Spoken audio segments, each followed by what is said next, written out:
হত্যাকারী সুকান্ত দাসকে দাঁতি দাঁতি ফাঁসি মারি সুকান্ত দাস অর্ডার মারি সুকান্ত দাস দাঁতি দাঁতি ফাঁসি অর্ডার মারি না।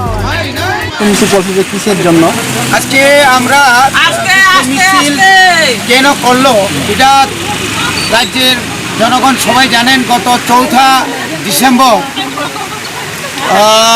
মধুপুর পিএসের আন্ডারে পিএসআর ক্যাম্পে পিএসআর জওয়ান সুকান্ত দাস ওখানে সুবেলদার এবং নায়ক সুবেলদার দুইজনকে নৃশংসভাবে হত্যা করেছিল।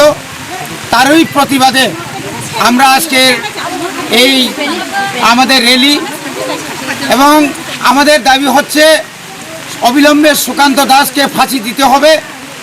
কেননা উনি নির্বিচারে গুলি চালিয়ে নিরপরাধ দুইজন টিএসআর অফিসারকে যেভাবে হত্যা করেছে এটা যেন একটা স্মরণীয়, তার ফাঁসির মাধ্যমে তার বিচার যেন করা হয়।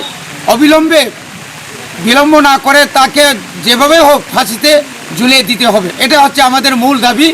এবং পরিবার, দুই পরিবারকে, প্রত্যেকটা পরিবারকে সরকারি চাকরি এবং 50 লক্ষ টাকা রাজ্য সরকারকে দিতেই হবে, এটা হচ্ছে আমাদের দাবি। এই দাবি যদি রাজ্য সরকার মানা না হয় আমরা আরও বৃহত্তম এবং আমরা আন্দোলন করব।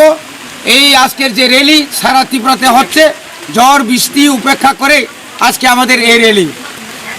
তিনি চিনি ম ত্রিপুরা হাসতে যেটা কোনোদিনও নুগিয়াখো যে একটা সাম্প্রদায়িক মনোভাব তৈরি নাই, যে সুকান্ত দাস চিনি নায়ক সুবেলদার তাই নায়ক তামনা কোনো খরং ন যেভাবে গুলি খাই বুথারকা আবো কোনোদিন আবো ক্ষমাযোগ্য হইয়া বিনি একমাত্র ক্ষমাপন একমাত্র শান্তি নাই চিনি বোখাও শান্তি নাই।